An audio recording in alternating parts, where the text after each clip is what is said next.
DDG episode 24. The math still doesn't work in my head, but I think we're technically 6 months old. That is what the math would say, yes. We're 6 months. Yeah. We've done 6 times 4. So, yes. Now we're like still only like 5.5 months old. But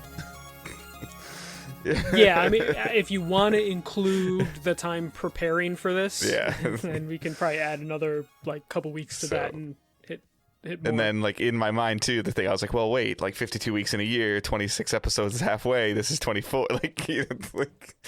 But anyways, we are Digital Days Gaming. We have been around for 23 other episodes, and you guys still seem to like listening to us. So we're gonna kind of go forward a little bit more.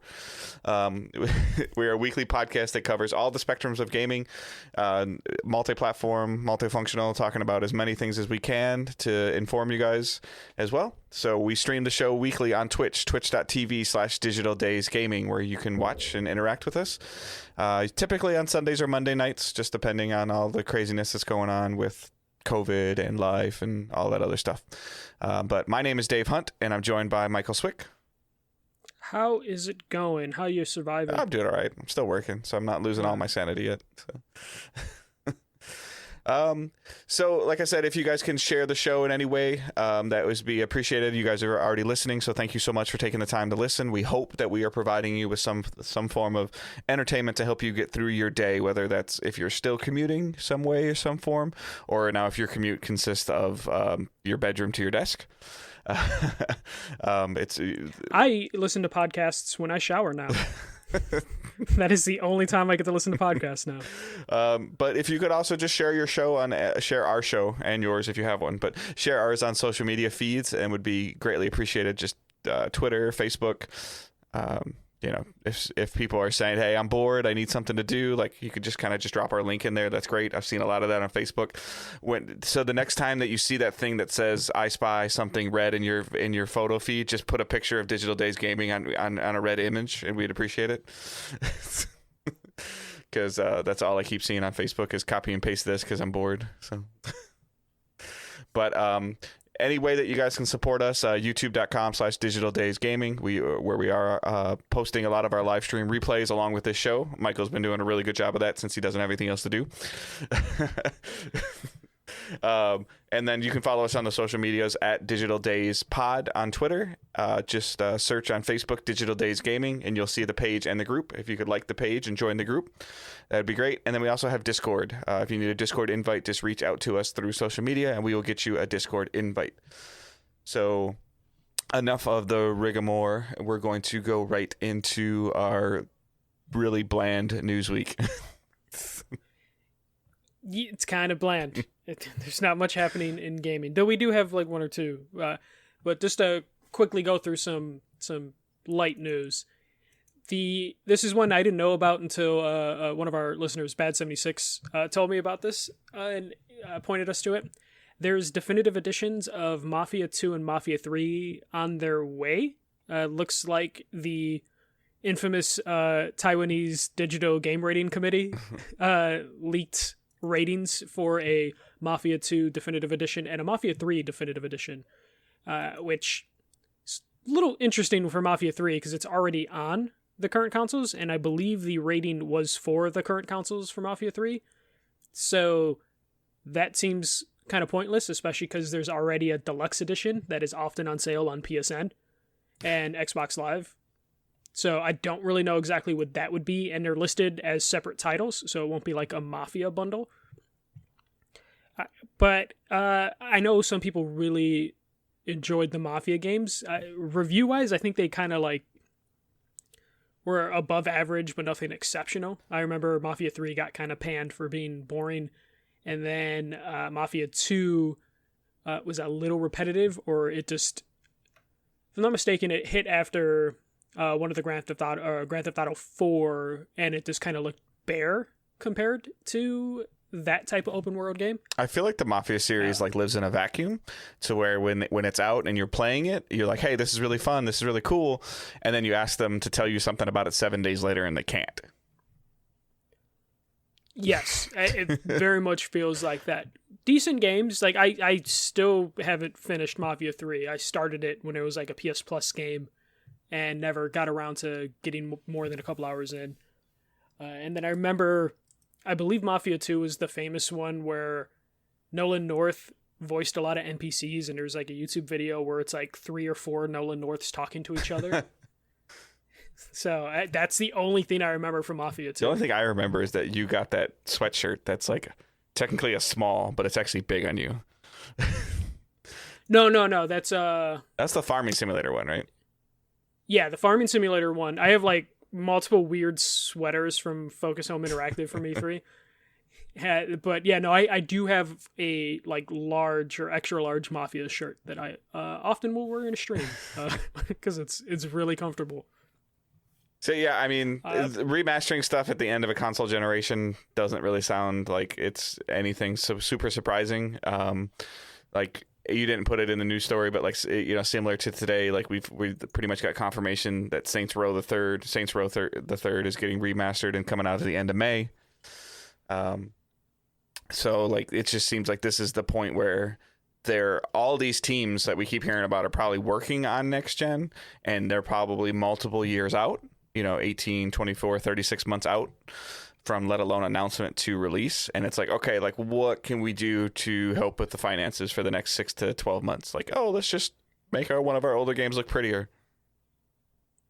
Or in the case of the Switch, let's just make one of our old games run. Yeah. I was going to put the Saints Row news in there, but I just kind of, the way they've been handling the Saints Row franchise the last like 5 or so years, I just kind of don't care. Even if they announce a new one, I don't think I care. I think that they really soured, like they did a disservice to this, and I don't play, or not that I don't play, I have not played and very much, if any, of the Saints Row games. I did play Agents of Mayhem because it ended up being something that I was covering, and on the surface, Agents of Mayhem looked really cool, and then deep as you played into it, you're like, okay, this is very lacking. And with all of the little teases to the Saints Row universe in Agents of Mayhem, people were like, why didn't you just make this a Saints Row game? Like, why did you call this something different? Because you wanted to, but you wanted to give it a different name, but you still did all the Saints Row stuff in it? Because it wasn't good enough to get a Saints Row name. And now, when I think Saints Row, I'm just like, oh, okay, they're just... I feel like the Saints Row 4 has been re-released a bunch of times. Mm-hmm. I was surprised that Saints Row the Third wasn't remastered already. Like, I don't understand how it's taken this long to get it remastered. And I just don't care. And I think Agents of Mayhem, which I think is on sale for like $4 again, which is tempting to me for dumb reasons. Don't do it. No, I know, because then I'm going to have to convince... I've already convinced, I'll talk about what I'm playing later, but I've already convinced friends to buy another co-op game. Well, so for the record, Agents of Mayhem is not co-op. It's not co-op. See, that's what they fucked up, because that game is made for co-op, but they decided to not make it co-op. So never mind. There's more reasons. It's a cooperative hero game that's not cooperative. Yeah, no, fuck that. I'm not going to buy it even for $4. So... but anyway, like don't be surprised, especially with like something we're going to talk about later, with more things being pushed farther away. I expect to see more of this in the next 6 to 8 months, especially with all the crazy stuff that's going on with COVID. If these projects of any way, shape, or form were even 30 or 35 or 40% done, you're going to see more of this stuff now. Oh, for sure. Right now, especially as more studios had to like switch to work from home studios, that is not an easy undertaking. Mm-hmm. So we're going to see a ton of delays. Well, and I think we're going to see a large group of delays, like you had mentioned, but I also think we're going to see a large push of remasters or redoing or. Oh yeah, if they can find like a small studio that can quickly turn around a remaster, we're definitely going to see more of those. Especially. We're already seeing them with the Switch. We're just getting a bunch of stuff from the previous generations on the Switch, because then they don't have to worry about like 4K resolution or HDR. It's just like, hey, bare minimum port to the Switch. Yeah. And Switch users will be pretty happy with that still. But next story, this one will also be a quick one. So E3 was delayed, as we know, or it was postponed. I thought they canceled it. I've heard so many different things around it, but either way, the ESA set E3 2021 dates for June 15th through the 17th. So we won't have to wonder if, they will just take the 2020 cancellation as like a way to back out of doing these shows. They are ready to tackle 2021, and they have a year and some change to get this shit right for E3 2021. The E3 next year, now that we have dates, now they have a timeline that they can work with, and they have to hit next year out of the park, or next year will be the last E3. So they confirmed that this is at LA Convention Center? I believe they have, unless something changes. It has to be if they dated definitely it. Could. So. Yeah. I would assume so. But yeah. We'll see who shows up next year. New consoles would hopefully be out by then. Don't know in the current state of things if that'll be the case. But yeah, time to save up for E3 2021. Yeah, we will see. Buy your plane tickets now. They're really cheap. All right. Steam continues to break concurrent records. I mean, not a shocker here that more and more people are going to play video games. Their previous record, which they set like 2 or 3 weeks ago, was 20 million. They just hit 24.5 million concurrent users. So Steam is definitely getting a bigger demand for things right now. There's actually, last week we talked about how PlayStation Network is going to throttle downloads. Steam isn't going to throttle their downloads, but patches for game are not going to be done for games automatically that haven't been played that frequent or at all. I think that's good. So currently, right. Oh yeah, that's definitely good, because depending on how crazy your Steam library is, like if you do the Humble Bundle for COVID, you have 30 games right there, and if they're all downloading a patch, that could be a bandwidth killer. So what Steam is doing is whatever games you played super recent within like a couple days, those will patch up automatically without a delay. Anything else, they delay that patch by a couple days.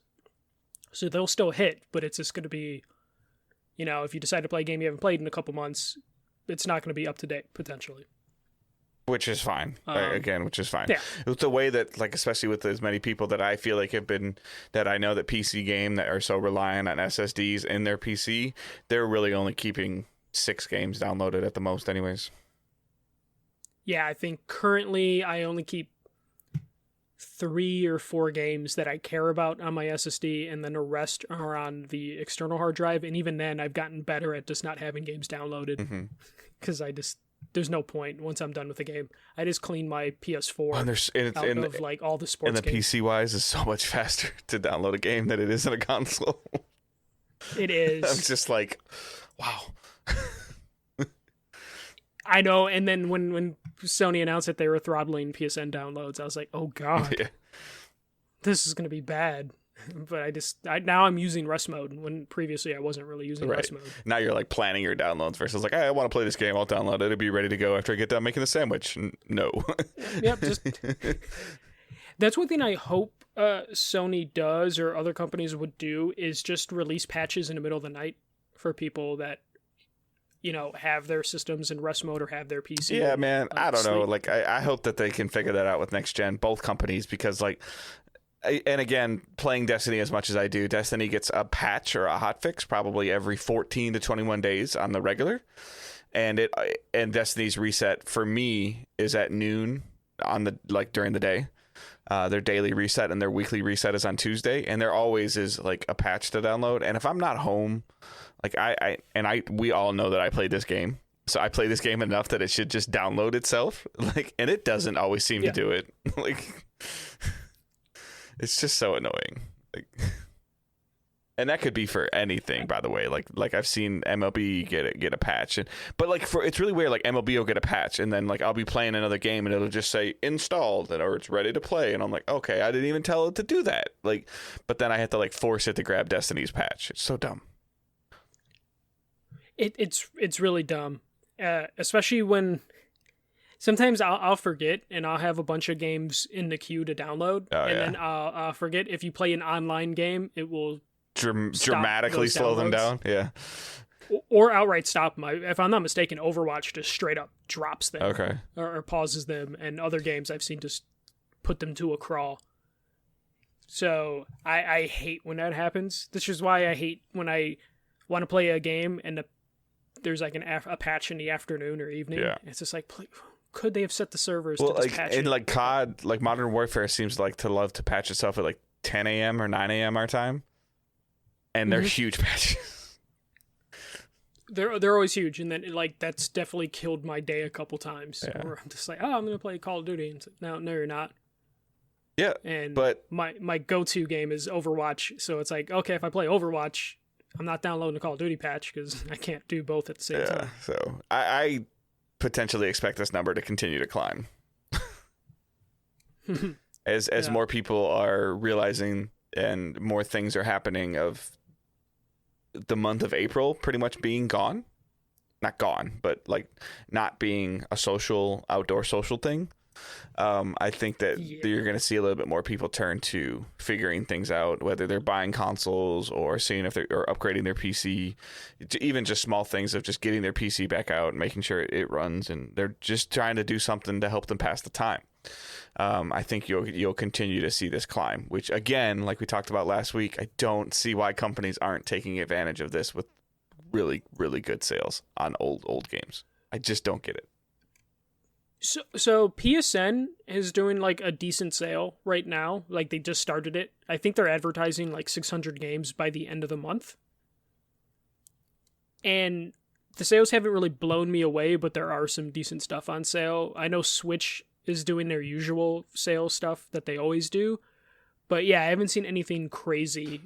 The Steam Spring Sale should be soon. Yeah, I mean, I've seen like retailers try to do things, but that involves like going there, and I don't want to do that. Nope. So I don't blame the retailers for trying to do what they're trying to do, but that's not essential enough for me. Sorry.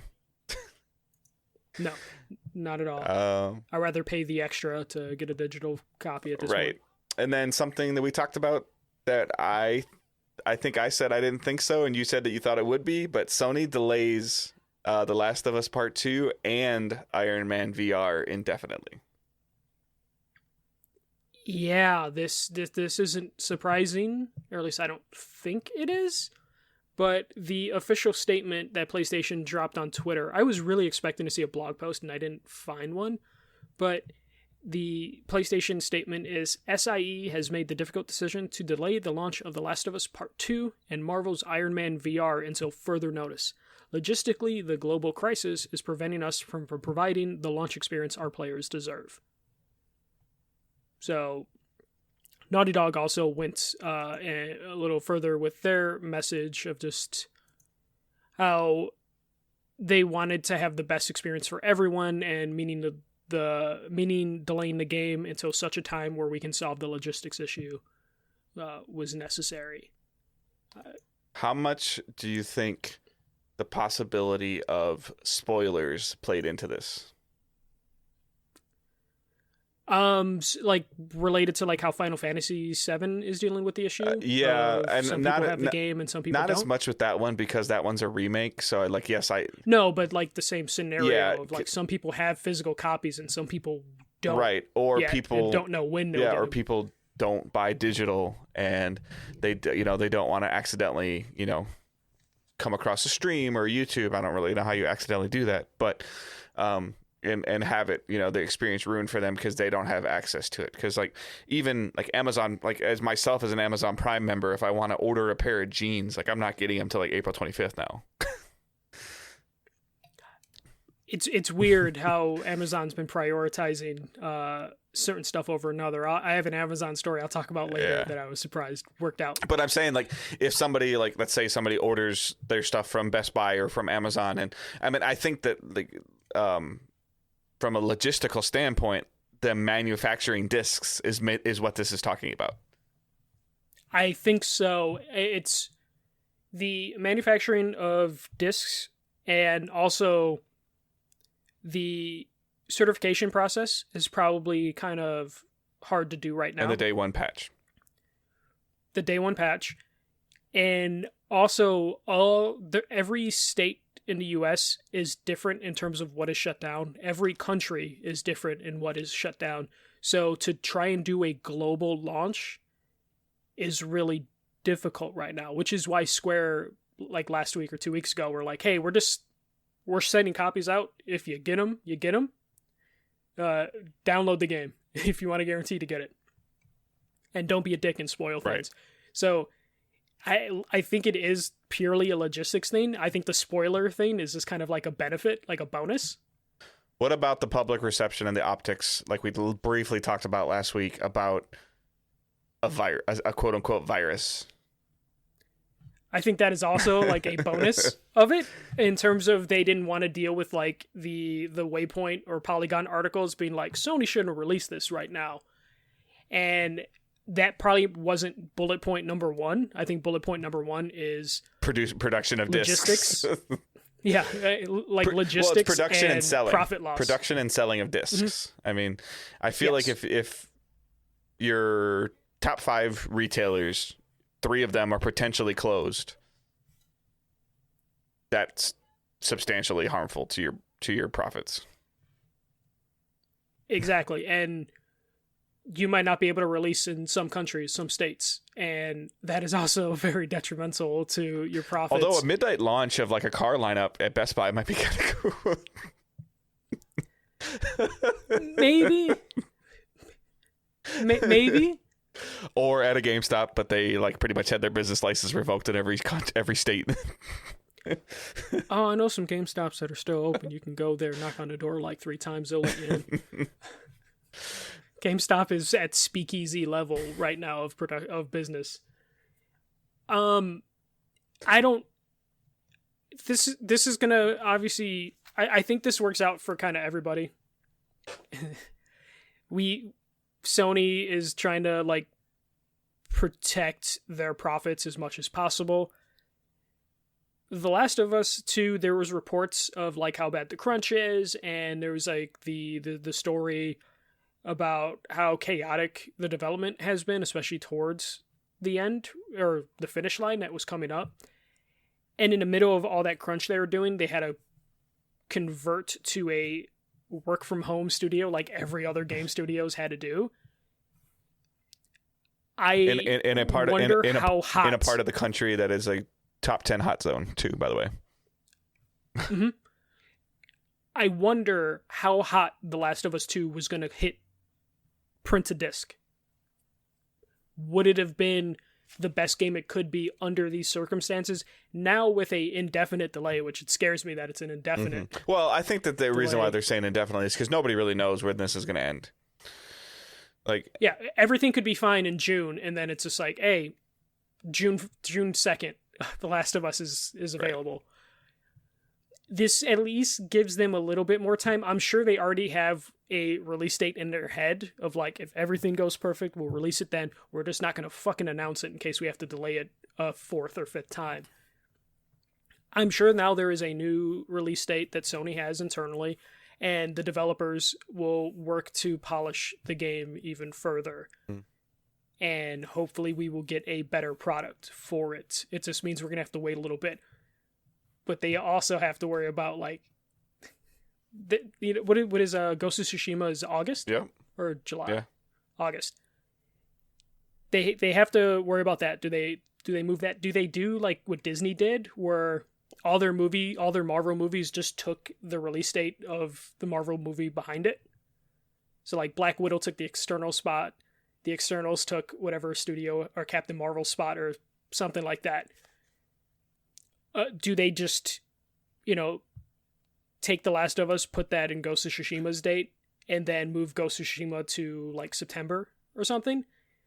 Because the longer they wait to release The Last of Us, the more it's just like, just fucking slap a PS5 sticker on it. Right. Instead of doing the backwards compatibility thing. Yeah, and I think that they're too far into developing it for PS4 to do that. Which is why you'd probably want to release it as early as you can once the world goes back to its new normal. Right. Yeah, I mean, and I think Iron Man, again, is another just getting it into people's hands. So, especially with it being a VR title, I would think that it being a VR title, like the digital base around that game would be much stronger than even a game like Last of Us in terms of like attach rate. It has the potential to be a VR headset mover because of the Iron Man on it. Yes. Yes. So you would want to make sure stores are open so people can buy the VR headset, especially if it turns out good. If Sony's confident, this seems like a move that Sony is a little confident in the potential, not necessarily quality wise, but sales wise, that they're like, okay, we are also going to delay Iron Man, because they could have just released it digitally and been like, fuck it, here you go. We already know the ceiling for this, but they feel the ceiling's a little bit higher. Yeah, for sure. That it's like, okay, we need stores open. So, yep, that is the heavy news week. So lots of heavy stuff in there. We were hoping that something else would kind of like, come to the surface today, but I mean, really the only thing that came up to the surface today was Saints Row. So, what we're playing and watching. So I will go first. My list is not very long. Most of you can either see me or saw me live get my ass handed to me in Zelda on a pretty regular basis. Still playing Breath of the Wild. I picked up the Pro Controller when we recorded last week? No, I believe you were thinking about it because your Joy-Cons just kind of broke. Yeah, and I have been able to get them. I didn't know that Joy-Cons could be recalibrated in the Switch, so I learned that. And two, I have been able to use that Q-tip trick a little bit on them to clean them up, but I'm not very happy with the quality of Joy-Cons in general. They are known defective. Yeah, so which doesn't super bother me because I do enjoy playing it in handheld mode, and this controller that I got for like $15 I really do like, so I'm pretty happy with that. And everybody's like, oh, it doesn't have rumble. I'm like, I don't care.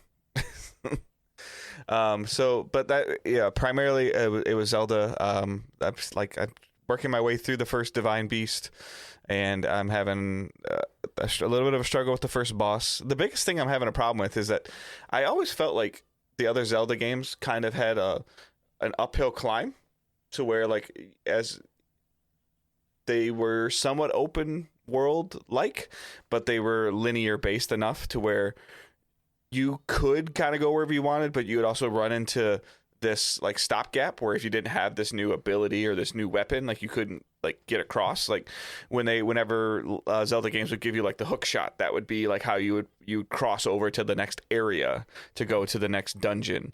I haven't seen any of that in Breath of the Wild yet. And the problem is as an example, the first problem I have with the boss that I'm fighting right now that I haven't beat yet, is if he hits me, I lose like 3.5 hearts like automatically, and I only have 4. So I can use like materials or stuff I have, like turnips or other things that I picked up, like mushrooms, like throughout as I've been playing, to eat those and consume those and fix my health, which you can go into the pause menu and do that, and you're not taking any damage while you're doing it. Like, that's fine. It's just one of those things where it's a little frustrating where if you mess up like once, like you're done.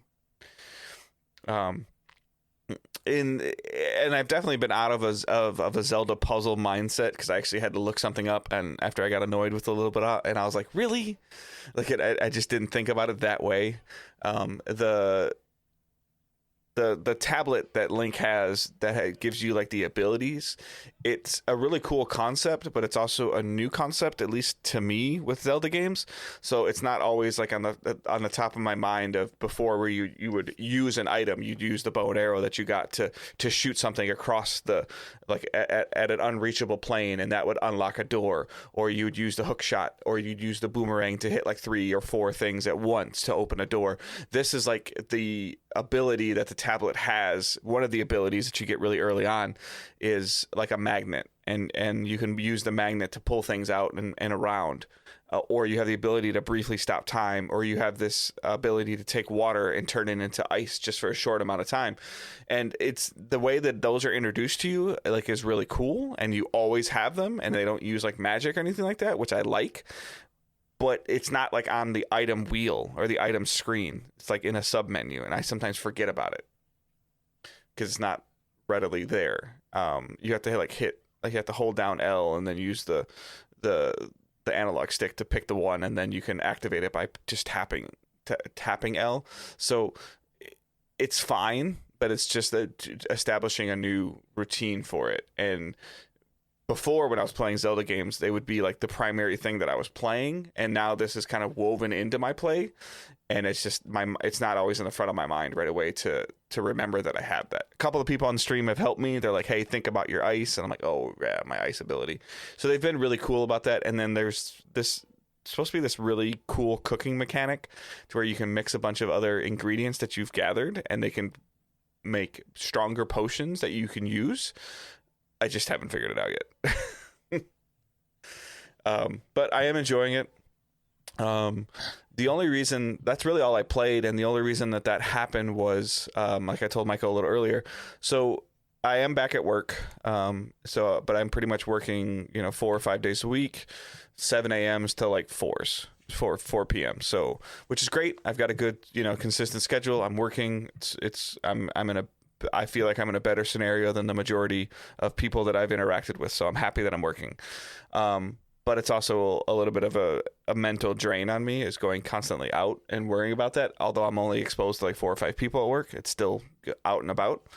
And then one of the things that happened, which is probably like one of the worst case scenarios, is I got home from work on Friday and I was off until Monday. And I was like, cool. And I get home on Friday, and an hour after being home, apparently during construction in Michigan where I live, while they were deconstructing a bridge, they cut the main fiber line that provides internet to the county that we live in.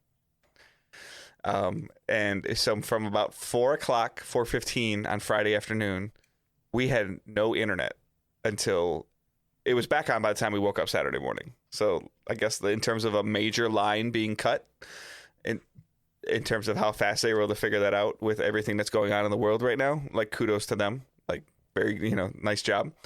However, I don't know if you put this question in there. I haven't scrolled down in the notes far enough, but somebody asked, like, what do you think we would do if we were quarantined in like 1980?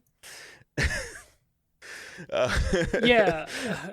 I didn't put that in there, but we might as well just do it now. What do you think it would be like?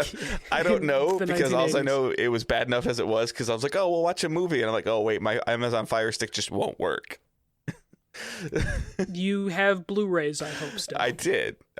Actually, ironically enough, my son, over the last year and a half, has just collected a whole bunch of movies, essentially from those bins at Target and Walmart and Myers of $2 movie, $3 movie. And so we had a bunch.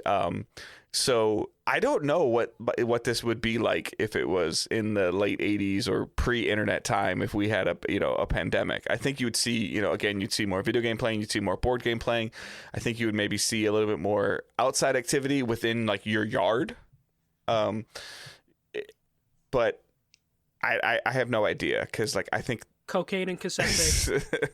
Because I don't know, like, we introduced Owen to headphones we introduced Owen to headphones again now over the last couple of days. We tried to introduce him to him a couple years ago, and he wasn't about him, and now he seems to be about him, which is a great blessing in terms of, because they probably fit on him. Yeah.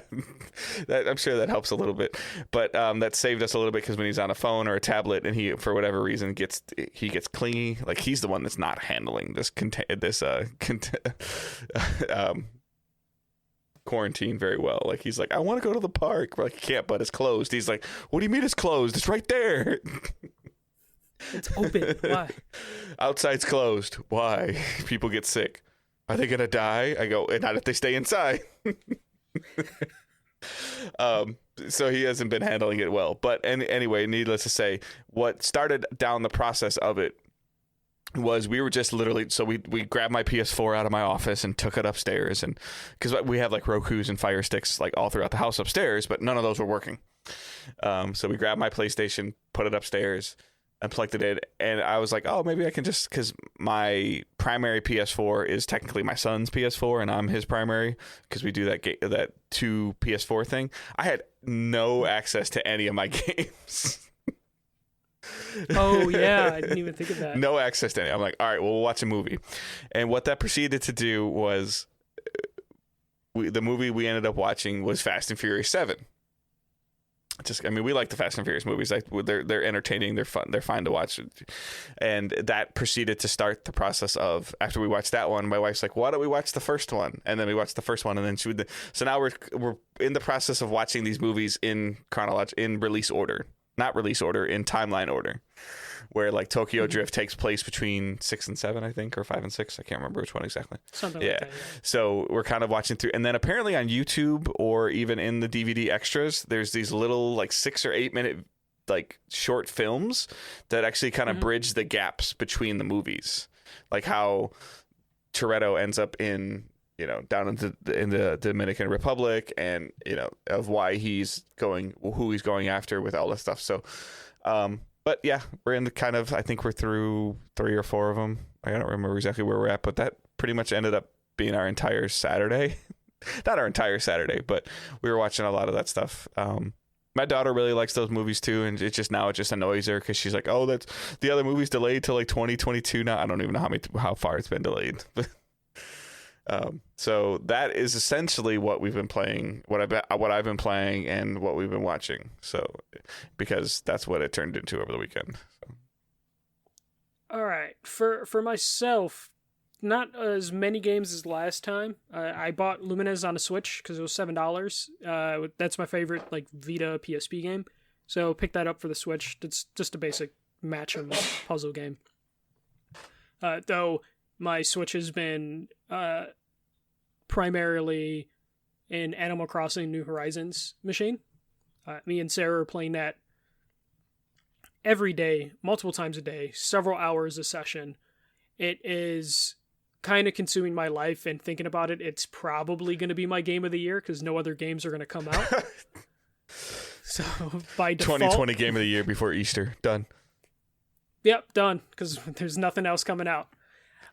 I've been playing this way too much. I streamed a little bit of it a couple days ago, and it was just one of those things where it's like, if you want to watch me just do chores for 2 hours, it's basically all Animal Crossing is. And I've just hit this point where I'm min-maxing Animal Crossing, and it's beautiful, just the amount of time I spent playing the game, because I have fucking stairs and bridges and house fees that I need to fund in this game. Have you loaned any money to a raccoon? I owe him right now 150,000 bells to make my house bigger, and I also owe him 168,000 to build a bridge, and then another 100,000 to build some stairs. So because of this, because I'm now, me and Sarah have fallen further into debt with Tom Nook, I have been min-maxing. He basically is, but he's a really nice loan shark. Like, he gives you this island, he gives you like interest-free loans, and is like, pay it back whenever you can. He's really nice, actually. I fell down the rabbit hole of making Tarantula Island. So in a game, you can get a ticket to go to a random island, and you can then go to that island and then harvest whatever you need to it, like fruit, fish, bugs, and then bring them back to your island and then sell them for bells, for money. I, for a while, heard people on Twitter being like, oh, you have to make Tarantula Island. And that's basically you go to a random island that happens to be flat. So, like, no hills or, like, valleys, no lakes in the middle. Though the lake thing is optional. And you basically remove all the trees, all the rocks, all the flowers, all the weeds. This then forces the game to only spawn bugs. Because the game needs to fill the island with something. And because you took everything out of the island, all it can do is spawn bugs. And tarantulas are the most expensive bug. If you capture them, you can sell them for like 8,000 bell a tarantula. And they'll spawn maybe like one every minute or so. And I spent the last 3 nights, probably like an hour or 2 each night, me doing it, and then Sarah would do it with her character, where we would clear an island individually and then just chase all the other non-tarantulas off the island to capture tarantulas and then sell them back to Tom Nook for $8,000 a piece. I can only hold like 20 or 30 tarantulas, so I've been making bank doing this, and I'm just going to exploit this as much as I can. I was devastated to know that there is a villager that will randomly visit you, or a shopkeeper that will randomly visit your island named Flick, and he'll buy the bugs at like 1.5 times their going rate on your island. And this has like devastated me because I could have made so much more money. I could be a millionaire right now. But he has not visited me. And it's just pissing me off because people keep saying like, oh, you're going to sell him to Flick? And it's just like, I fucking don't know where Flick is. I've been looking for him. I've been loading up the game every morning to try and find him. Some people told me he shows up on Sundays, so I kept checking Sunday throughout the day. The only person who was there on Sunday was the turnip lady, and I don't want to get into the stock market because you buy turnips from her, and then the prices for turnips every day goes up and down, so you can like flip them for better profit or go to someone else's island who's getting better rates. Now, this game has a real-time clock, right? Yes, so the turnip lady is only there on Sundays, and she's only there in like the morning and afternoon. So if you miss that window, you can't see them. And then like tarantulas only spawn after 7 o'clock. Does it from like 7 to 4 a.m. Does it work like in offline mode as a real-time game? Yeah, so that's how people have been time traveling, and like seen end game or quote unquote end game content. Is they'll just put their switch offline and then change the time, and then the game will pick whatever, will be in whatever time they moved it to. I haven't done that yet. I probably would have done that if I wasn't in quarantine and had all the time in the world to play with this real clock. Because there's like no reason for me to like fast forward it. It's because it's like, I ain't got shit to do. Right. I'll wait till tomorrow. But yeah, I guess what I was saying is like if it's Sunday night at 8:30, like, and you turn Animal Crossings on, like it's Sunday night at 8:30, right? Like, yes. And then if you open it on Tuesday afternoon at noon, it's Tuesday afternoon in the game. Yeah, like your actual real time will be on the clock or like on the screen. Yeah. So it'll tell you like, oh, that's how I've been telling the time sadly lately. Because it's hard to keep track of time, to be honest, in quarantine right now. So it's I turn on quarantine like, oh, sir, did you know it's the 6th today? So I've been doing that. I did fall into a dark rabbit hole with this. I'm not really proud of it, but I justified it because of the quarantine. So random villagers will visit your island, and you can ask them to stay. But you can't pick what villagers randomly come to your island, of course, unless you have their amiibo or their amiibo card. Oh, God. Okay? So, the amiibo cards are where most of the villagers that Sarah wanted and I wanted. But those cards were released when New Leaf and Pocket Camp originally released. So for New Leaf, it's like 6 years ago or something. Are amiibos really that old? They're hard to find. Yes. So they're really hard to find. I looked on Amazon and I'm just like, shit, a random pack. They're like baseball cards, where it's like 5 cards in a pack or something. They're on the market right now because of Animal Crossing New Horizons. They're being fucking exploited for how much they are, especially because there's a finite amount of those cards. Right. So I couldn't justify buying like a blind pack of cards at $20 a pack, which is the going rate. I'll just buy them individually for $12. No, so Sarah found a video and she's like, "Hey Michael, what's an NFC tag?"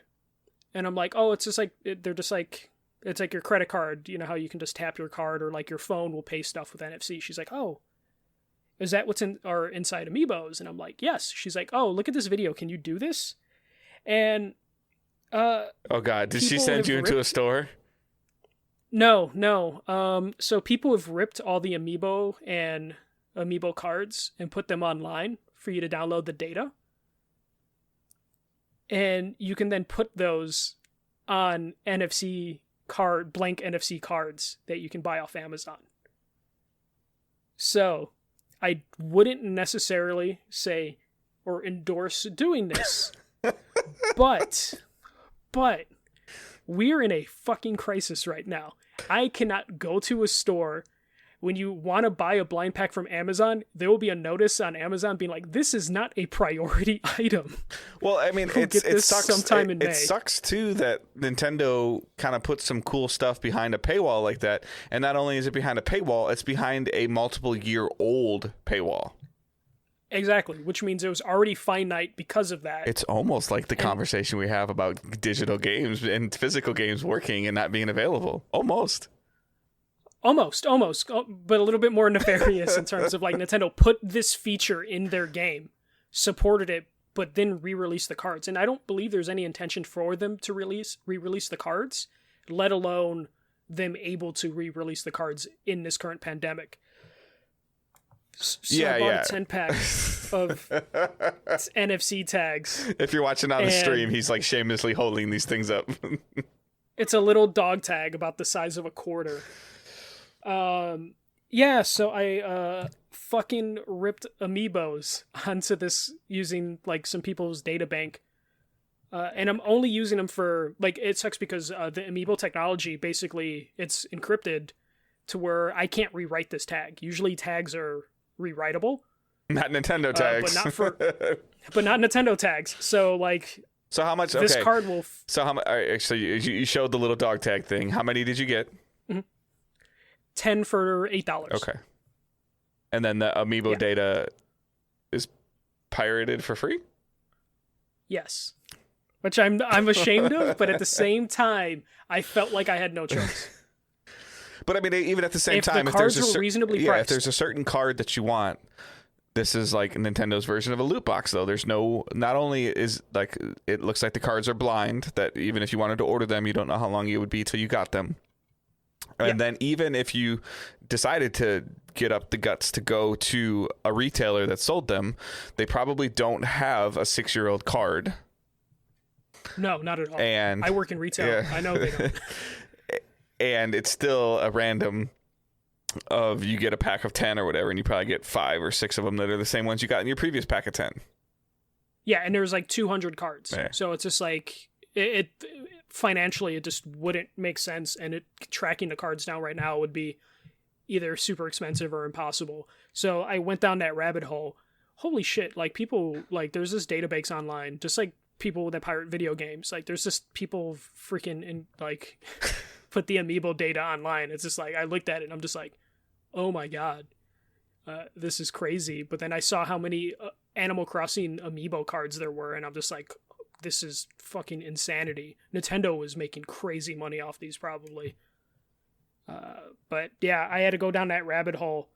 I even bought sticker paper to put in a printer so I can like tell the difference between them, but I haven't gone that far yet, just because I don't have a printer. So, but I have the paper.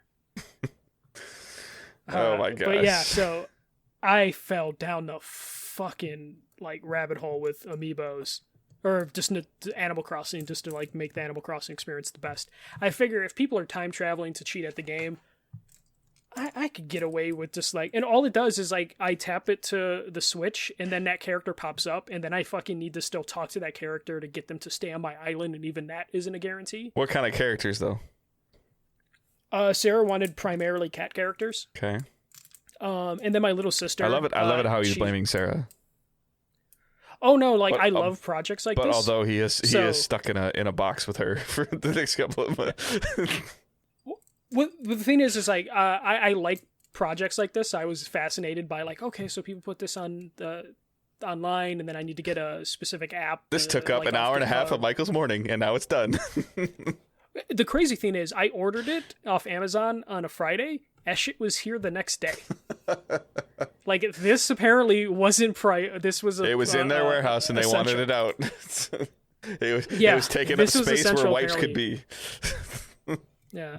Well, it's funny. So there was like 10 tags. Sarah wanted like 3 cat characters. I wanted like 1 cool dog. And then my little sister, she's trying to play the game where she only wants elderly characters in her village, which makes it even harder for her to make that happen. So then I was just like, okay, name 3 elderly characters, and I'm gonna acquire them for you. I haven't told her how exactly. Does this support like Mega Man being in the game, or Samus, or Luigi?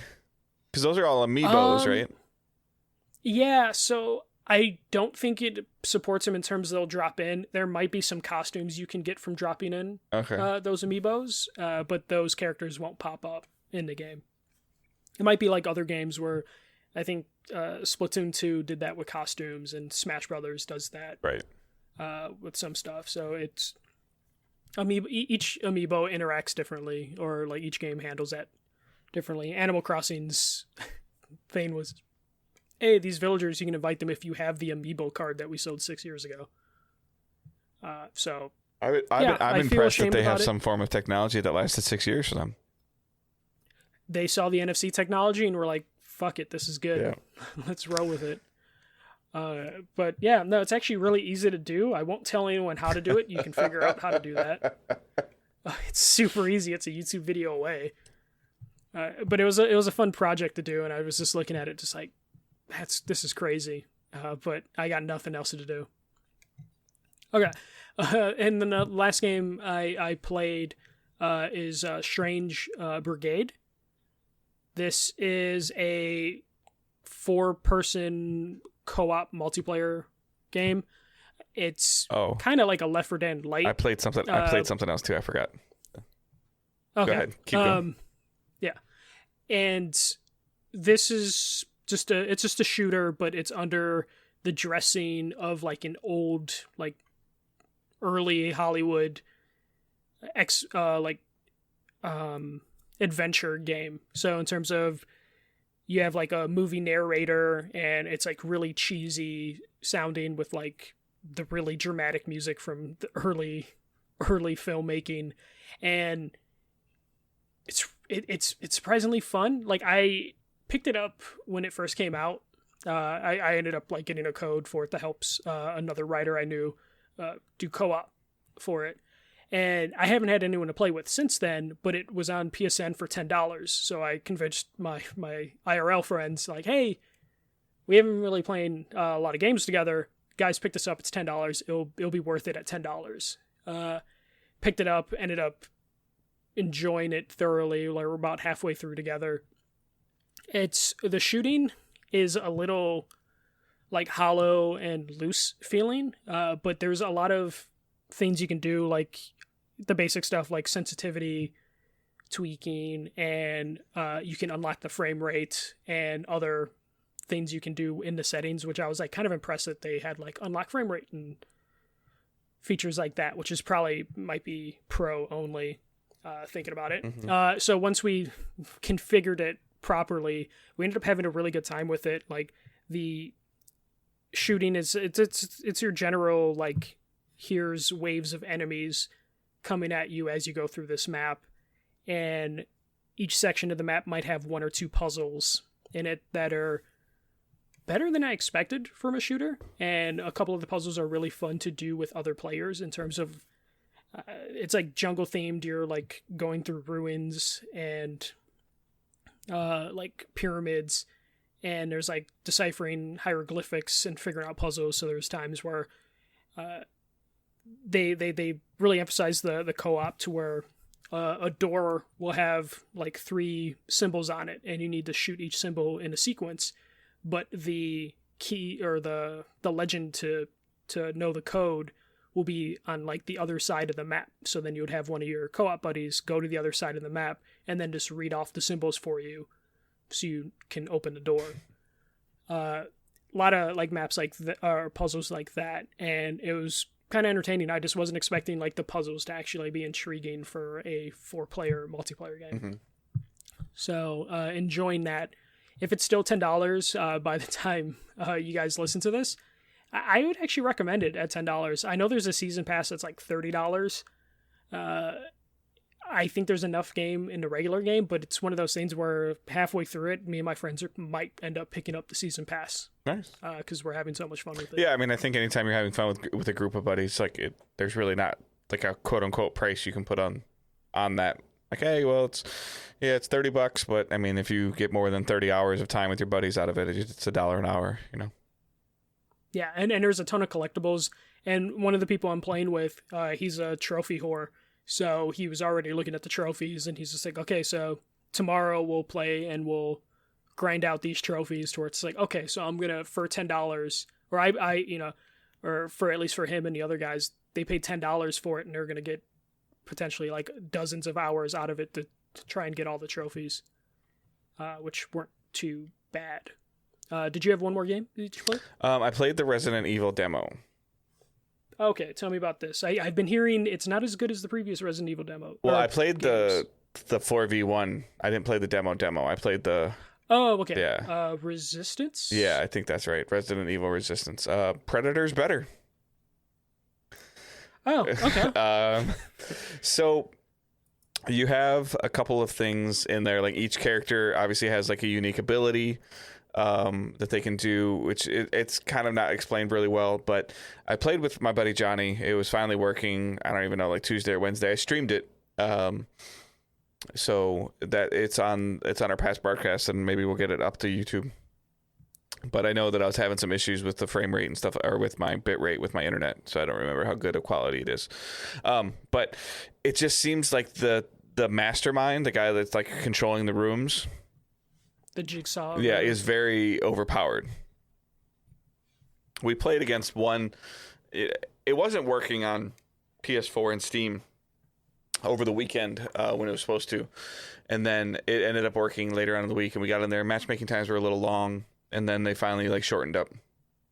But it just like there was one encounter we ran into where this guy was, because you have the ability to like spawn to generate zombies, and to, you know, you have a special ability and you can set traps, and you can, you know, like and do all the other stuff while the 4 players are trying to do an objective, whether that's like find keys or like complete a puzzle to go into the next room. If you get damaged, you lose like 10 seconds every time you get damaged. If you kill something, you get like an extra like 30 seconds every time you kill something. So it's like a tug of war game with a time frame, and if you clear a room, you get an extra like 2 minutes. But there's like, again, like there's bullet scavenging problems, which, you know, is to be expected. There's a way to heal yourself. There's a way that, you know, working together in a group of 4 people is probably the most efficient way of having a core group of 4 and understanding each of the characters' abilities.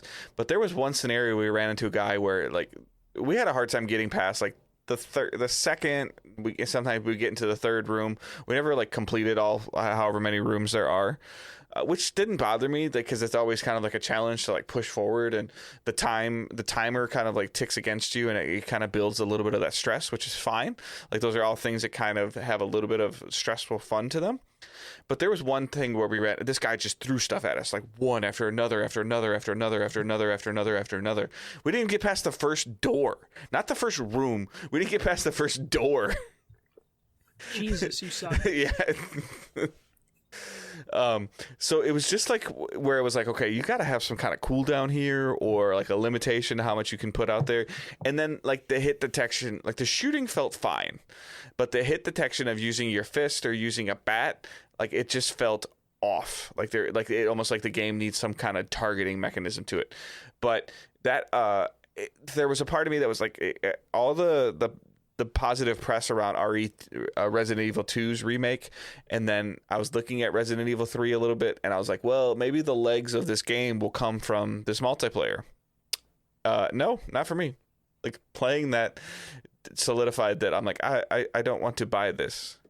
So, because for me, like, the genre of Resident Evil isn't anything that appeals to me. I've played through and beat Resident Evil 6. I did it on co-op with a good friend of mine years ago, and that's really the only Resident Evil game that I really sunk my teeth into deeply. I reviewed Resident Evil years ago, and I really didn't like it. The tank style controls and things like that, I really didn't like it. But I didn't play the RE3 demo, the gameplay demo.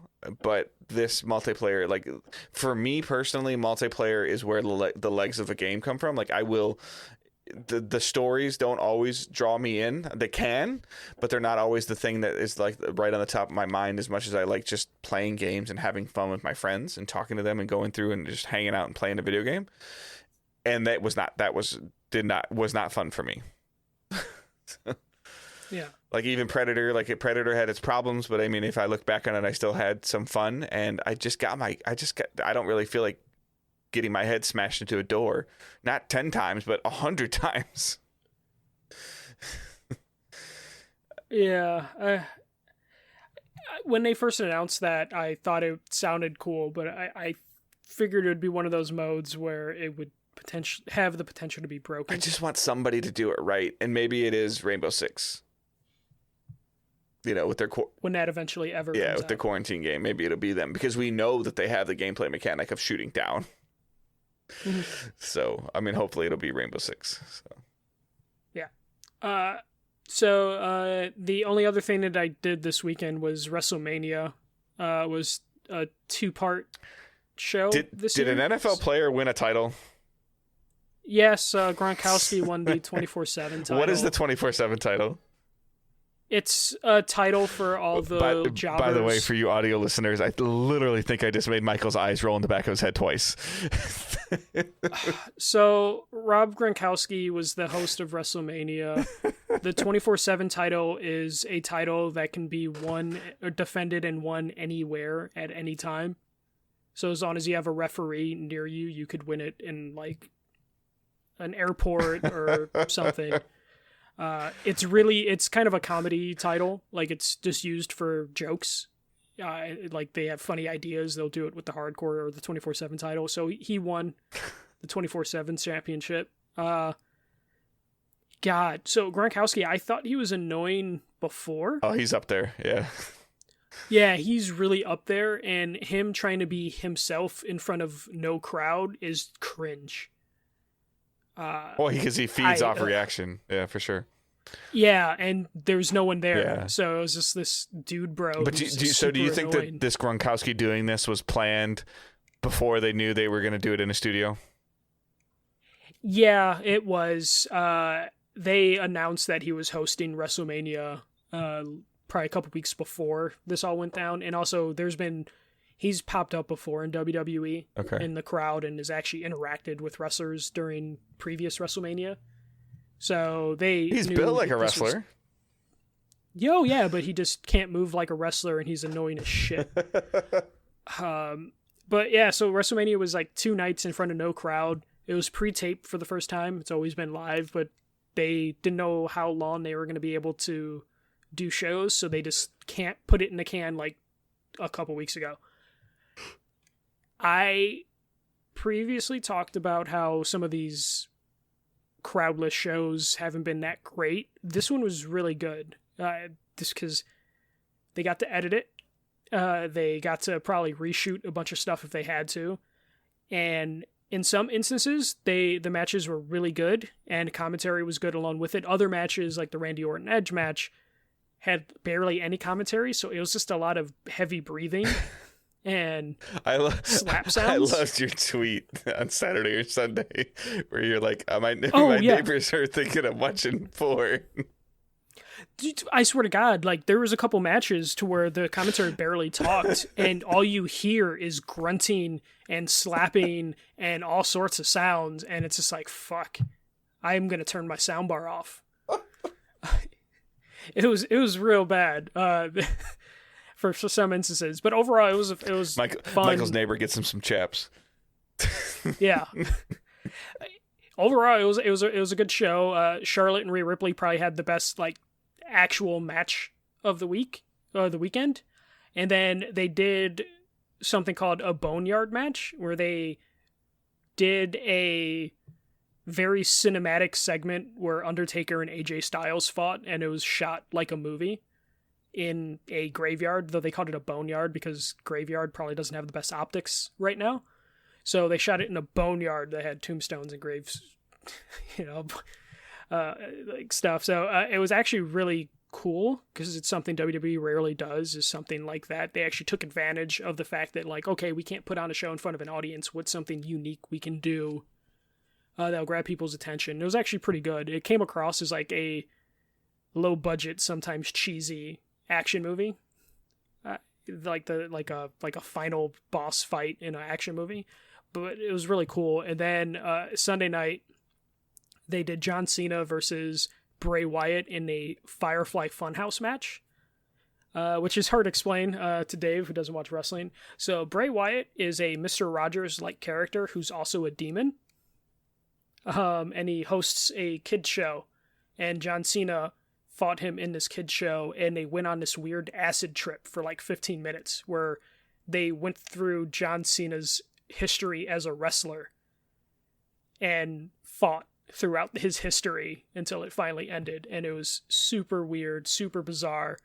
There was like a puppet Vince McMahon doing commentary. It was fucking acid trip craziness, and I loved it. Like it was like the highlight of it. It's so weird. It's so hard to explain, but it was.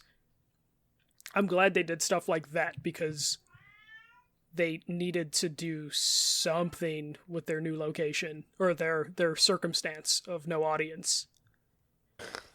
So WrestleMania was pretty good. I recorded with the Too Young to Be This Old Crew a prediction show, and we actually might do a reaction show for WrestleMania later this week. So keep an eye out for that.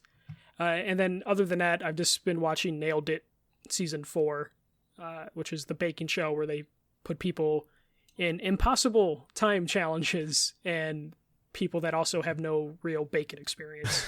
So I've been watching that because the new season dropped. But that's it for me. All right. We're going to move on to our community with the questions. You can use hashtag AskDigitalDays on Twitter, or you can just post it on Facebook, right on our Facebook page, where if you're there, if you could just give it a like we mentioned earlier, or you can post it in the group. Sometimes Michael puts a thread up. There is also a thread at the very top of the group. It's under the announcement sections where you can leave your questions. So Chip writes, I think this was on Facebook. He goes, I read an article on Comic Book that cast some big time doubt on the PS5 hardware, especially overheating. Have you seen anything about this, or is it just haters hating? Okay, so there's two facets to this, because I don't know if Dave is familiar with this article. Bits and pieces, but not the details. Yeah. So the first bit, comicbook.com is a site that will post literally fucking anything. Like, it doesn't matter if the rumor or story has any source with it, they will post it. They do some good work. There are some good writers at Comic Book, but they kind of thrive in the clickbait area. And the source for this one is a writer from a Windows Central. So Windows Central writer. So that's a Microsoft-focused outlet.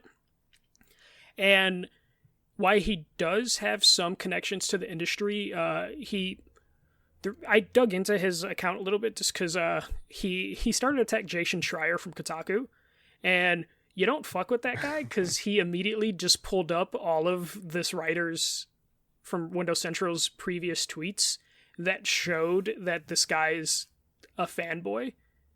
Because this guy kind of started to attack Jason Schreier of like, oh, Jason Schreier doesn't know what he's talking about or doesn't have sources, that type of shit. Which is like, no, Jason Schreier is like really connected. So Jason Schreier basically, in a thread, going back and forth with the guy, kind of just eviscerated him in terms of just hitting him with like, oh, where's your source for this? Look at this hot take that you had. Look at this tweet you had.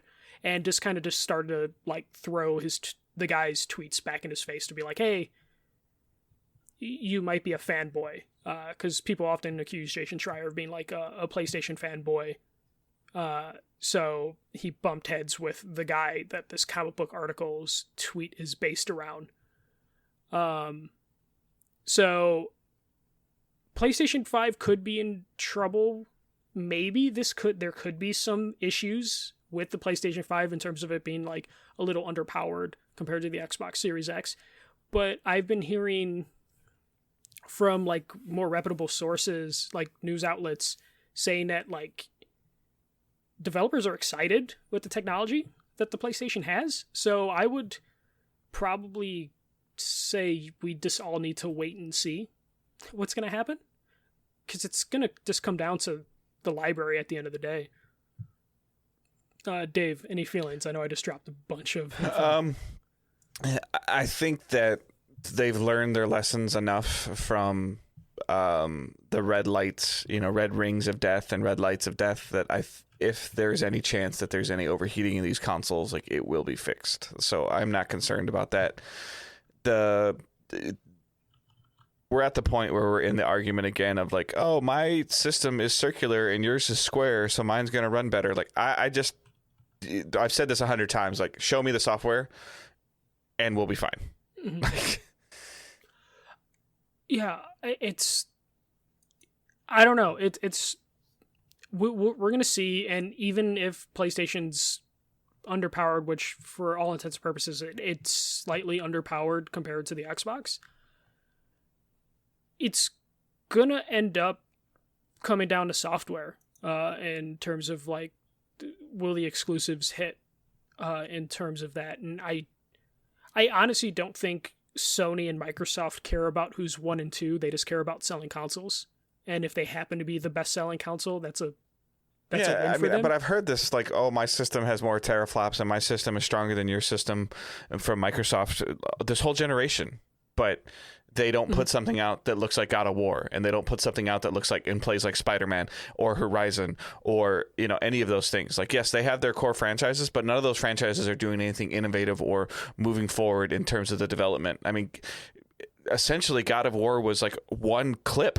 It wasn't. It didn't have like a ton of loading screens. Like, it did have loading screens, but most of it was like one cohesive scene in terms. And that was a huge focus. If you ever watched into those documentaries or any of that other stuff, like, that was a big thing that Corey wanted to do. And in order for him to do it, he was able to do it because of the PlayStation's hardware and their ability to work with him on it. Will Microsoft have their studios to that level soon? Like, maybe, but I firmly believe that I don't care what tools you give somebody or what paint you give an artist, they can, if they know what they're doing, they have enough time to work with it, they'll make a beautiful looking piece of art. And yes. Sony's owns these studios. They've owned these studios for years. And if you think that Sony Santa Monica or Sony San Diego or Naughty Dog or Sony Bend hasn't been tinkering and jacking with PS5's hardware for the last 3 to 4 years, you're dumb. I'm sorry. Yeah. Like, they've been messing with this car for a long time to where when they actually get to drive the car, they're going to know exactly what they're doing and how fast they can go around a corner. Yeah. Just because your car can go around a corner at 100 miles an hour doesn't mean the person driving it knows how to turn it at the right time. Mm-hmm. Yeah. I would say, like, specifically with like all the news stories we're going to get right now, we haven't seen anything from these systems yet. So it's hard to take like someone on Reddit or tweeting as like credible until we actually see stuff in motion. I want to see in the next 60 days a next gen exclusive piece of software. I don't want to see something that can run on PS4 and PS5 or Xbox One X and Series X. I want to see something that only is running, and I guess at this point in time, Microsoft's already said it's not happening. I want Sony to say PS5. That's it. And this is what it looks like. And that needs to happen in the next 60 days. Yeah. Well, because maybe then I'll that give would him put 90 us, days because of COVID or something. But I mean, I just like it's getting like by the 4th of July, maybe. I mean, even like I want it by Memorial Day, but I'm also realizing what's going on in the world right now. But there needs to be something of.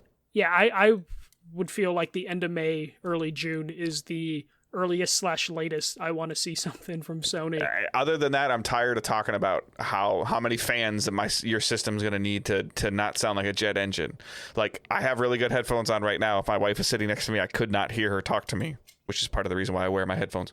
But like, people come in this room and they scare me because I don't know that they're next to me because of the audio advancings. That these are Logitech headphones. I have other headphones that are great, but I don't care if my system sounds like a jet engine or if it sounds like it's going to be like a refrigerator that's running away. If I can tune it out or get used to hearing it, I care if I'm having fun playing it and if there's something on there that makes me want to buy it. And I'm still standing by the statement that I said last week or 2 weeks ago that right now I don't have any desire to spend $500 or $600 on a next gen system because nobody has showed me why I need to spend $500 or $600.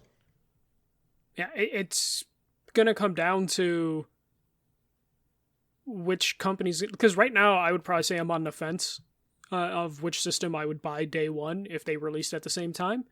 And I just need to see the content, and I need to see the content running on the system. I can go buy an Xbox One X for like $300 right now. Yeah, and I'll be happy. fine for the next at least 24 months, it sounds like. Something like that might be a little bit extended because of the current circumstances we live in. Yeah. But I can also play almost any game that comes on the Xbox One. I can play any game that they release on my PC. True. So, Sony and like I said, I will just if a push comes to shove this fall, and they're not showing me anything this fall, this winter 2021 or whatever these consoles do or don't come out, like I will put that money into upgrading my PC into a better graphics card. Yeah, and you'd probably be better off in the long run making that decision and going that route. So, because right now it's more than ever, it's always a luxury item. But like right now, until they prove a reason for you to own them, it's like a extra tier luxury item of just like I already have something or multiple things that can play these games well enough. I mean, I don't need something to run at 140 frames. Like I don't even ever think I've seen that yet. Yeah, you don't care about 120 when the most you can see is 60. So, all right. Penwell writes on Twitter, he asks us, do you think Final Fantasy VII Remake has met expectations? What do you think the future of Square Enix looks like? I know that reviews hit for that today, but it's currently sitting at an 87 on Metacritic with 71 reviews. So okay. Do I think it hit? I can't answer that question of it meeting expectations until more people play it that have much more emotional investments into the original game. Like I've got a couple friends on my friends list that have been counting down on my Facebook friends list that have been counting down the days for this to come out, and with their lives and things like that they have going on, I probably won't really get their full impressions on it for a couple more weeks. Because the game probably about 2 more weeks, at least until after the game officially launches and it comes out. What do I think the future of Square Enix looks like?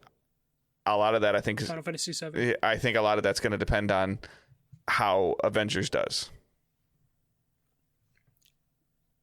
Yeah, and when it comes to like Square Enix proper, their future is Final Fantasy VII Remake Part 2. Right. Final Fantasy VII Remake Part 3. I mean, right off the bat, for you to get some of the games media to consistently give you enough stuff on Metacritic to have something in the high 80s on the day that your reviews go live, I think that's a win. Yeah, I think critically it's probably a win. I might pick it up this week. I still don't know yet. I'm on the fence too, so because like I enjoyed the demo, but I think it would take away from me playing other things. So. Yeah, I critically, it definitely seems to be a hit, and this, depending on how well it sells, which, spoiler alert, it'll probably sell well even despite the shipping and retail business being up in the air, probably will do pretty well. They're committed, Square Enix is committed to, another one of these, at least one, maybe two. I don't know exactly how It's been a long time since I've gone through Final Fantasy VII, probably like 15, 20 years. So they're committed to this, at least we know that. So this will probably be Square's main title the next like 4 years. And depending on how that all goes, we'll probably get Final Fantasy 8 or 9 remade like this, which probably won't take as long, but maybe that's the route they go. I don't know if there's that much fanfare for 8 or 9.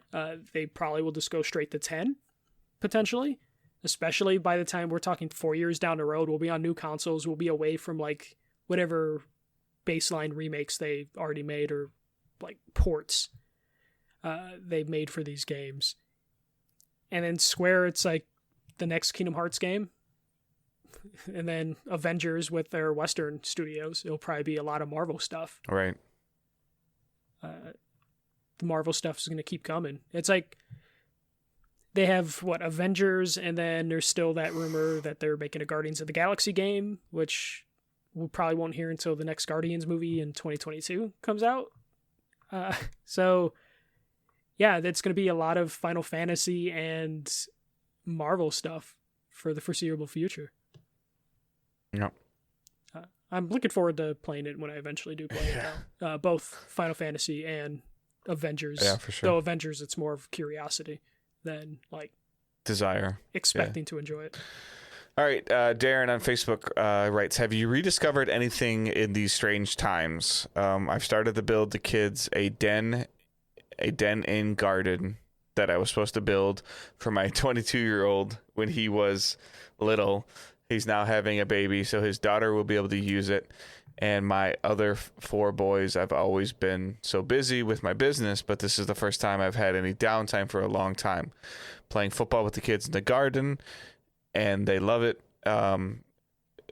Even though that these are bad times, some good will come out of it. So what have you all rediscovered? It's soccer, for as we call it.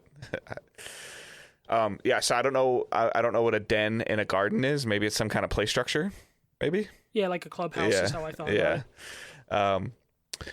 We've been working on the house a little bit, but in terms of rediscovering anything, not yet. Partially because I'm still working. I'm still going to work I'm getting up in the morning and going to work, and I'm gone, 8 to 7 to 8 hours a day. My wife has gotten kind of gone back into a little bit more reading.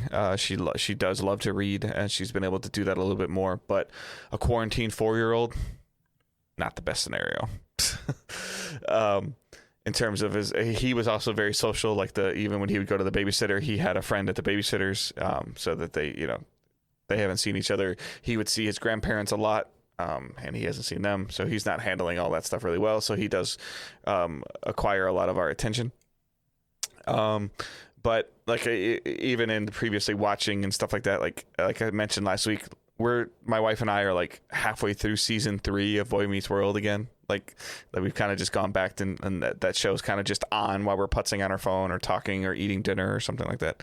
So that's the quote. If I've rediscovered anything, that's what it is. I do enjoy finding some of these.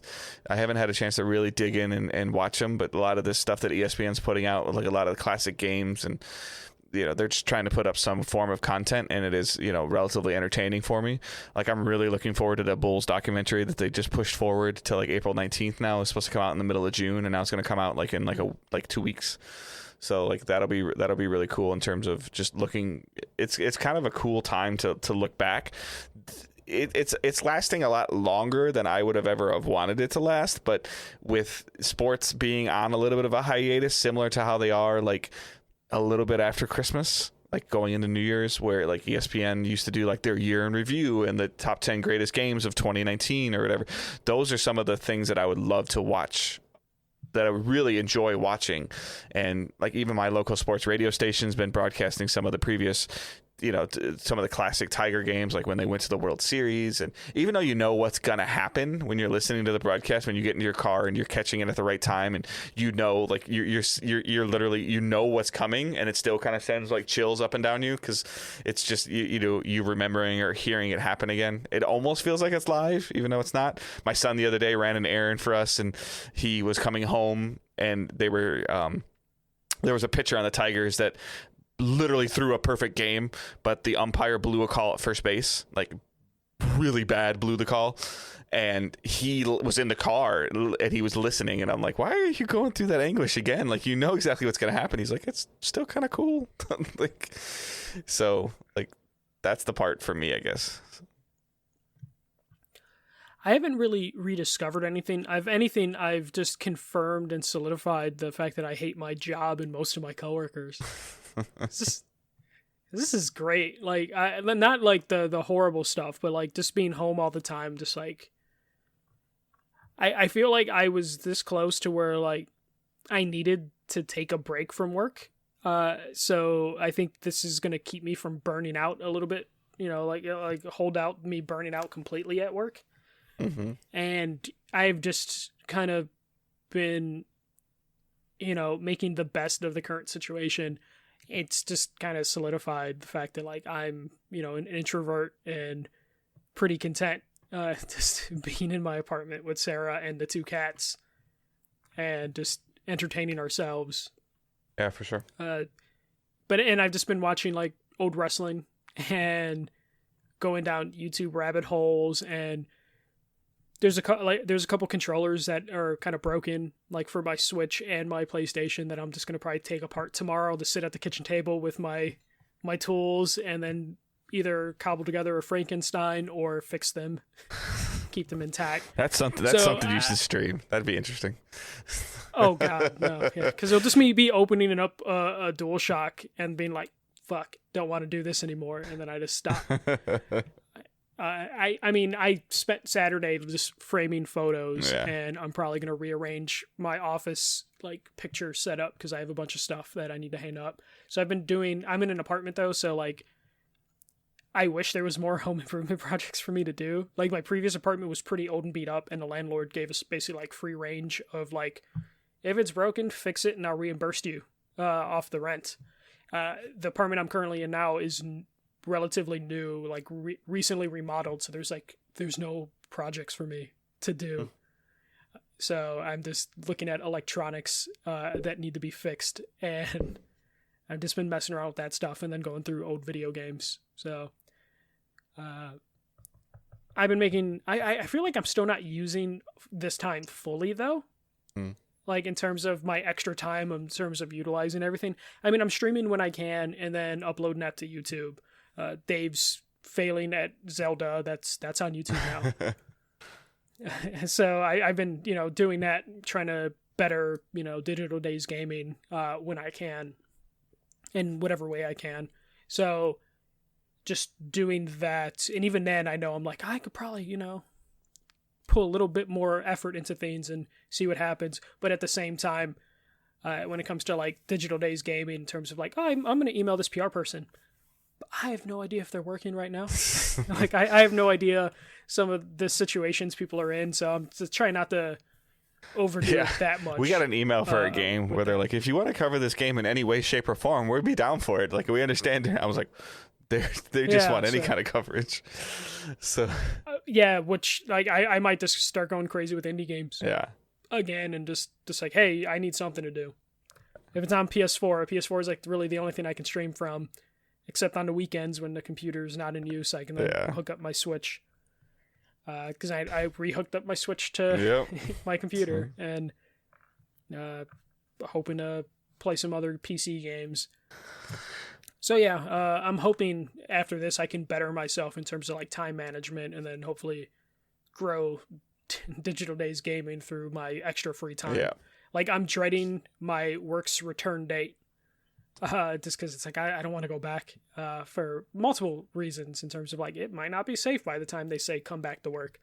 But yeah, it is what it is. Hoping to just better myself during this time and my extra free time, or forced free time. Yeah, forced free time. All right, those are our questions. I know Michael's got a spotlight. I've just got a brief thing, being a Tigers fan as I am. And I don't know if you know who he is, but I think you do because of as much as you pay attention to baseball. But Al Kaline died today. Yeah, I saw that today. So I just kind of wanted to spotlight, like, he was, my memories of Al Kaline, for those of you, he's been a Tigers player. He won a World Series with the Tigers in '68. He won like 10 Gold Gloves and like 15 All-Star games, and he was considered to be one of the best, like, all-around players, like 5-tool players that like baseball's ever seen. He didn't have any like amazing records or anything like that, but in terms of other baseball players, he was right up there. My memories of Al Kaline was he did a lot of color commentary for the Tigers growing up as a kid. Broadcast a lot for a long time. He broadcasted a lot of Tiger games. Him and like Ernie Harwell, and so like in terms of just seeing that today, and if it was COVID, like that's gonna suck even more. But he was also 85 years old, so. Mm-hmm. I hope there's a part of me that hopes that it wasn't COVID, because like the famous kicker, NFL kicker, passed away the other day, Dempsey, from COVID. But for me, like, that's part of the reason I'm wearing the Tigers hat today while we're recording. Like, just, like Al Kaline was Mr. Tiger, and him passing away, like, it doesn't, I didn't get to, like, I never got to see him play, so it doesn't have any like direct emotional impact on me. But it was kind of one of those things where when I was notified of it, I'm like, oh, that sucks. Like, because I knew him as I grew up with him as a broadcaster. I didn't know him or anything like that, but he definitely, his voice, like, you could sit there and play his voice and I could tell you who he is right away. So he definitely was part of my love of baseball, especially growing up as a kid. So I didn't want to do my spotlight after yours because I wanted to somewhat positivity with you. Well, here's a transition. Anime. High Score Girl is an anime that I adore. It's on Netflix, and it's on Netflix this Thursday, so it'll be out by the time most people download this podcast.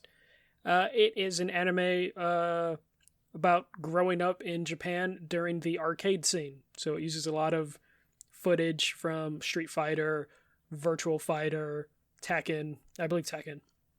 It's really cute, really adorable. It's like a slice of life anime. It's a romance story, if you believe it or not. And it's really good. I recommend watching season 1 if you haven't. And then season 2 is this week. And I'm so happy. This is one of the animes that I constantly, every week, probably since season 1 ended last year, have checked of like, when is season 2 happening? When is season 2 happening? And technically the Japanese, or the original season 2 aired in like October, but I really like the dub. So I've been waiting for this and avoiding spoilers at all costs. So I'm just happy it's out, and I think everyone should check that out. You can take it away, Dave. All right. So that is the show for this week. So thank you guys for hanging out with us. A lot of you guys were in the chat. Maybe not as chatty as I'd love you to be, but you guys were here. So we appreciate that.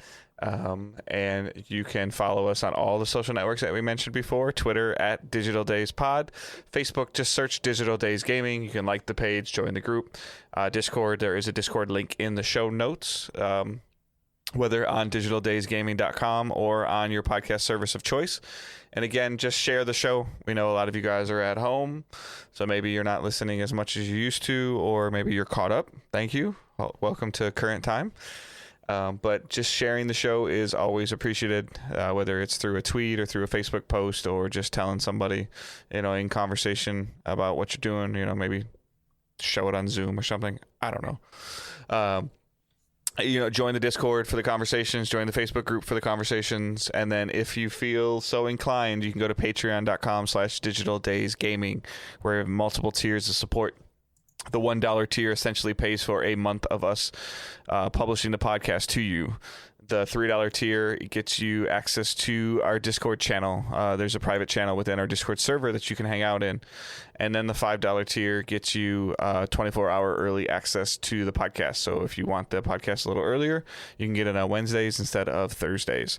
Again, like I mentioned last week, please do not feel obligated to support us on Patreon. It is just another way for you guys to show support. Many of you have given us support through Twitch subs, whether it's through Amazon Prime or subbing directly. And a lot of you are just giving us support through downloading the show, and we appreciate that, and following us on the social networks. Growing YouTube is a priority as well. Michael, like I mentioned a couple times this week already, has done a great job of adding stuff to the YouTube channel. So please go there and leave a subscription. Maybe, if there's a couple videos you like there, give them some thumbs up so we start showing up on some other algorithms and other people can discover our content, because YouTube has a really good discoverability algorithm. And then again, if we're streaming, just pop in, even if they're only for a couple minutes, say hi, ask everybody how it's going. Michael's good at conversating about what's going on in the world of I love to, not that I love to hear about it, but I enjoy hearing about how you guys are handling your quarantine and what's going on. While I was streaming Zelda, a couple guys popped in, like I know Curry Masters in Canada.